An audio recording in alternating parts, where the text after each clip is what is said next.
Hello guys, तो शुरू करते हैं आज का अपना ये बेहतरीन वीडियो व्लॉग जिसे आप कह सकते हैं।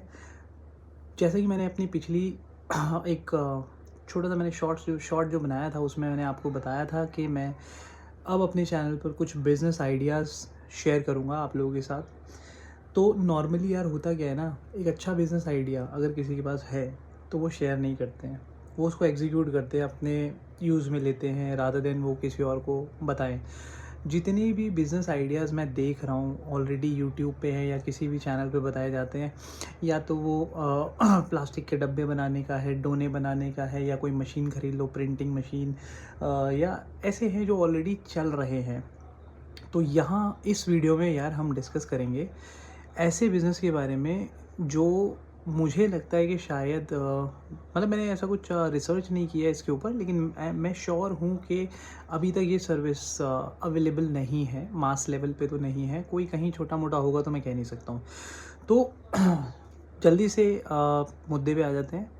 तो यार देखो, जैसा मैंने बताया कि मैंने अपना क्लाउड किचन शुरू करा था, उसके साथ साथ में मैं एक जगह पे कंपनी के बाहर मैंने अपना एक स्टॉल भी लगाया था। स्टॉल मतलब मैंने तो स्कूटी से ही किया था, वो भी मैं आपके साथ शेयर करूँगा स्कूटी से कैसे मैंने अपना काम शुरू किया था, अभी तो नहीं है। तब मुझे कुछ चीज़ों की रिक्वायरमेंट फ़ील हुई। तो होता क्या है ना कि यार जब भी आप कोई आपके दिमाग में आपका कोई बिज़नेस आता है, यानी कि फूड से रिलेटेड कोई बिज़नेस अगर आपके दिमाग में आता है, तो उसमें आपको इन्वेस्टमेंट जो है यानी कि जेब से पैसा ही लगाना पड़ता है। तो मैंने ना बहुत बार ऐसा देखा है कि जो हम शुरू में चीज़ें ख़रीद लाते हैं, हम सोचते हैं कि अच्छे से अच्छी चीज़ देंगे, सर्विस प्रोवाइड करेंगे, तो कोई भी चीज़ हमारी जो मशीन है, इक्विपमेंट्स हैं, सामान है, सब बहुत अच्छा क्वालिटी का होना चाहिए और उसमें हमारे अच्छे पैसे भी जाते हैं। तो क्योंकि मेरे पास कोई ऐसे बड़ा अमाउंट मेरे पास है नहीं, मतलब था नहीं इसमें लगाने के लिए, और मैं चाहता भी नहीं था, अगर होता मैं तो भी नहीं लगाता, मिनिमम में बेयर मिनिमम से मैं शुरू करता। अब सिचुएशन ये है कि जब मैं वहाँ पे खड़ा हुआ 1-2 महीने के लिए, तो मुझे रियलाइज़ हुआ कि यार देखो, आउटडोर जो बिज़नेस आप करते हो ना, उसमें कहीं न कहीं आपको थोड़ा बहुत सामान और चीज़ों की ज़रूरत पड़ती ही रहती है। यानी कि आपको कहीं न कहीं अपनी जो भी एरिया है उसको बढ़ाना पड़ता है। थोड़ा आपको एक छत भी चाहिए होती है, ये चीज़ें आपके मतलब यूज़ में आती हैं। तो अब सबसे पहली चीज़ होती है कि आपको ना कार्ट की ज़रूरत होती है, यानी कि आपने देखा होगा फूड कार्ट, छोटे तरीके के जो फूड कार्ट होते हैं, जैसे मोमोज़ के होते हैं या ऐसे किसी कार्ट। तो ये कार्ड जो है आप ख़रीद सकते हो, बिल्कुल ख़रीद सकते हो। लेकिन जैसा मैंने आपको बताया कि मोस्टली बिज़नेस, और आप लोग जानते भी हैं, हम लोग कुछ भी हमें लगता है कि हम ये बिज़नेस खोलेंगे और ये हमारा बिज़नेस चलेगा, लेकिन ज़रूरी नहीं है कि वो चलेगा। वो हमारा डेड भी हो सकता है हमारी कुछ रिक्वायरमेंट ऐसी आ जाए कि हमें वो काम बंद करना पड़े, या कुछ भी हो सकता है। तो उस केस में जो आपने पैसा लगाया है, तो वो पैसा तो आपको अगर आप सेल करने जाएँगे तो मिलेगा नहीं। वो पैसा आपको, अगर मान लीजिए आपने 20,000 रुपए की एक कार्ट ख़रीदी है, फूड कार्ट ख़रीदी है, और अब आपका काम नहीं चल रहा है या कोई भी रीज़न से आप उसको सेल ऑफ करना चाहते हैं, तो मैं गारंटी देता हूँ कि आप 20,000 जो आपने प्राइस दिया होगा ना, वो तो आपको मिलेगा नहीं। 50% तो वैसे ही हो जाता है, क्योंकि मार्केट में लोग बहुत तेज़ हैं, बहुत स्मार्ट हैं, वो कभी भी आपको उतना पैसा देंगे नहीं। सेकेंडली, तो सामान जो आपने ख़रीदा है वो भी आप या तो डिस्पोज़ ऑफ करेंगे या उसको कहीं पे ले जाके रख देंगे। अब अगर आप कहीं ले जाके उन्हें रखेंगे तो आपको कुछ जगह होनी चाहिए आपके पास। हर एक के पास ऐसा जगह भी नहीं अवेलेबल होती है कि वो अपना इतना सामान इकट्ठा करके कहीं रखेंगे। हम भविष्य में कभी अपना बिज़नेस शुरू करेंगे तो फिर से हम इन सामान को यूज़ में लेंगे, तब तक वो सामान ख़राब भी होता रहेगा और आपकी जगह भी ऑक्यूपाई करेगा, आज नहीं तो कल वो प्रॉब्लम भी करेगा। तो मेरा कहना ये है कि जो नीड जो मुझे फ़ील हुई थी, मैं इनमें पैसा लगाना नहीं चाहता हूँ, लेकिन अगर मुझे मंथली रेंट पर एक मिनिमम रेंट पर अगर मुझे एक फूड कार्ट या और फूड से रिलेटेड जितने भी इक्विपमेंट होते हैं, जो मेरी रिक्वायरमेंट है वो मैं ख़रीद सकूँ, ठीक है? तो सबसे बड़ी चीज़ आती है कार्ट। अगर मैं पैसा नहीं लगाना चाहता हूँ और मुझे ऐसी सर्विस मिलती है, यानी कि अगर आप ऐसा कोई सर्विस लेते हैं, तो आप अपना जो कार्ट है, मान लीजिए आपने ख़रीदा, आपका काम ही यही है, मतलब यही बिज़नेस मॉडल मैं आपके साथ शेयर कर रहा हूँ। आपने फूड कार्ट और जितने भी मतलब कमर्शियल इक्विपमेंट होते हैं, वो आपने, जैसे मिक्सी हुआ, ये XYZ बर्तन हुए बड़े साइज़ के, और भी जितनी भी चीज़ें आती हैं, जब आप आएँगे इस लाइन में तो आपको पता चल जाएगा।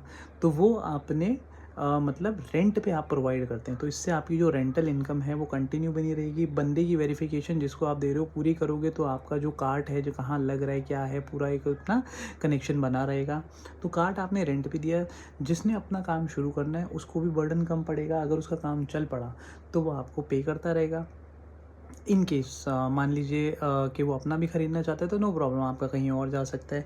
तो आपके पास अगर ये काम अगर आप करना चाहते हैं तो डेफ़िनेटली आप इसमें ट्राई करो यार, क्योंकि ये मैंने फ़ील किया है कि जब हम होते हैं वहाँ पे और जो चीज़ें अभी मतलब एक बहुत ही रीसेंट एग्जांपल भी है। एक बंदे के 3 कार्ट हैं और उसने वो कार्ट 60,000 रुपये के 3 कार्ट खरीद बनवाए थे, बट आज के टाइम में वो 25,000 में भी तीनों बेचने के लिए तैयार है। लास्ट प्राइस उसका 25,000 रुपये लग गया था। अब आप लगा लीजिए कि 60,000 से 25,000 कितना लॉस है।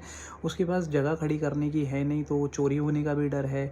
उसके अलावा खड़े खड़े तो वो धूप में और बारिश में और मौसम के हिसाब से वैसे भी ख़राब हो जाते हैं।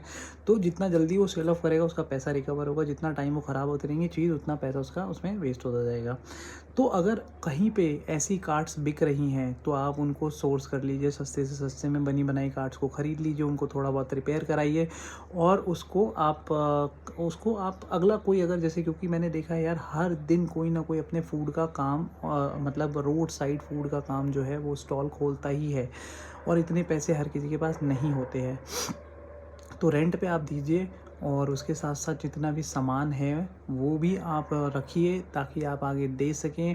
तो फिक्स रेंटल भी आएगा, टूट फूट का खर्चा वो आप ले सकते हैं। उसके अलावा जो भी मतलब उसके अराउंड में चीज़ें आती हैं, आपका तो फिक्स इनकम हो गया ना, तो आपको कोई टेंशन है नहीं उस चीज़ की कहाँ रख रहा है। अगर एमसीडी वाले उठाते हैं, या क्योंकि मेजरली ये भी होता है कि एमसीडी वाले उठाते हैं, कुछ ऐसा होता है, वो रिस्पॉन्सिबिलिटी उसी बंदे की होगी छुड़वाने की, ठीक है। लाइसेंस वगैरह सब उसी हॉकर को लेना पड़ेगा, आपको सिर्फ कार्ड प्रोवाइड करना है विद वेरिफिकेशन। कहाँ लग रहा है, क्या रखना है, वो सारी जानकारी आपको रहनी चाहिए। कभी भी आपका जो पीरियड है वो ख़त्म होता है, आप अपनी कार्ड वहाँ से उठा लीजिए, किसी और को दे दीजिए। बर्तन है, सामान है, तो देखिए रेंटल काम जो है वो बहुत तेज़ी से ऑलरेडी चल रहा है। लोग घर के सामान भी देते हैं, बड़ी बड़ी कंपनीज़ हैं जो दे रही हैं ऑलरेडी रेंट पे आपको फर्नीचर वगैरह। तो घबराने की ज़रूरत नहीं है। अगर आप यही सोचोगे कि यार कल को मान लो अगर मैंने सामान दिया किसी को और वो लेकर भाग गया, तो ये डर तो हर किसी के साथ ही रहेगा। आप छोटे लेवल पे शुरू कर सकते हैं और फुल वेरिफिकेशन के साथ आप ये काम शुरू कर सकते हैं, ताकि कल को अगर आपको लगता है ऐसा कोई फियर है, थ्रेट है कि आपका सामान चोरी हो जाएगा, तो अगले के घर जाकर भी आप ये चीज़ रिकवर कर सकते हो। तो बहुत कंडीशन होती हैं। देखो यार बिज़नेस है तो लॉस भी होते हैं, इसमें श्रिंकेज भी होती है, और बिज़नेस का नाम ही रिस्क है। रिस्क है तो इश्क है, इश्क है तो रिस्क है, तो सिमिलर है, ठीक है। तो ट्राई करो यार, ये बिज़नेस मुझे बहुत समझ आया था, बहुत अच्छा है, लेकिन मेरे पास अभी इन्वेस्टमेंट नहीं है। लोग अपना आइडिया शेयर नहीं करते, बट ठीक है यार, मैं नहीं कर पा रहा हूँ, कोई और अगर करता है तो किसी और को सर्विस मिलेगी, अच्छी बात है यार। किसी ना किसी के थ्रू किसी को सपोर्ट मिलेगी। तो बेसिकली प्लान मॉड्यूल ये है, बिज़नेस प्लान मॉड्यूल ये रहेगा कि जितनी भी कार्ड्स होती हैं उनको आप रेंट पे प्रोवाइड कीजिए, बेचिए मत। क्योंकि बेचने से आपका वन टाइम ठीक है आपने बेच दिया, वो उसके बाद आई थिंक उससे ज़्यादा बंदे इंटरेस्ट होगा, मेरे जैसा बंदा अगर होगा ना वो इंटरेस्टेड होगा कि मैं रेंट पे लूँ, उसे कहीं रखवाऊँ, अपना काम निकालूँ, मैं उससे कमाता हूँ या कि जो भी करता हूँ मेरी रिस्पॉन्सिबिलिटी, चाहे 2 महीने 3 महीने 4 महीने 5 महीने किसी भी तरीके से करूँ। और मैं चाहे 6 महीने के लिए अगर मैंने लिया और उसको मैंने वापस कर दिया, रेंटल लिया, बस। तो अकॉर्डिंगली उसका बिज़नेस मॉड्यूल जो है वो आप चाहें तो मेरे साथ डिस्कस कर सकते हैं इस वीडियो में, क्योंकि मैंने बहुत डिटेल में नहीं सोचा है, बट एक बिज़नेस प्लान है और जो मैंने आपके साथ शेयर किया। और डिटेल में अगर आप कोई जानकारी अगर चाहते हैं तो मुझे बता दीजिएगा, मैं इन्फॉर्मेशन जो है कलेक्ट करूँगा, और आप मुझे मैसेज भी कर सकते हैं, तो मैं आपके साथ मिल के वो चीज़ के लिए ट्राई करूँगा कि मैं आपको हेल्प कर सकूँ। इसके अलावा यार मतलब और भी बिज़नेस आइडियाज़ जो हैं वो मैं लेकर आऊँगा, सोच रहा हूँ, सोचे हुए हैं, क्योंकि मेरा दिमाग जो है वो बिज़नेस में ही थोड़ा सा तेज़ चलता है, एग्जीक्यूशन हर कोई नहीं कर पाता है। और अगर आप कर सकते हैं, आपके पास है इन्वेस्टमेंट, तो आप ज़रूर ट्राई कर सकते हैं इस काम को। बहुत अच्छा बिज़नेस आइडिया है, सोचिएगा ज़रूर एक बार। और प्लीज़ प्लीज़ प्लीज़ ऐसे ही वीडियोस के लिए और थोड़ा सा सपोर्ट अगर आप दिखाएं, प्लीज़ सब्सक्राइब कीजिए, क्योंकि 50 सब्सक्राइबर भी नहीं हुए हैं यार अभी। सो एटलीस्ट मुझे 1000 पे पहुंचना है। 1000 जो है वो बेयर मिनिमम होता है। So please subscribe my channel, like my video and अगर अच्छे लगे तो आप शेयर भी कर सकते हैं किसी ऐसे बंदे के साथ जो नया है और अभी काम जॉब में नहीं इतना इंटरेस्ट लेता है, फंसा हुआ है किसी रीज़न से और कोई अपना काम शुरू करना चाहता है तो ट्राई कर सकता है। आगे आने वाली वीडियोज़ में मैं फूड से रिलेटेड भी वीडियोज़ बनाऊँगा कि क्या फूड जो है आप अपना चला सकते हैं, मार्केट कैसी या ऑल ओवर मतलब सारी चीज़ें। Thank you so much. Thank you.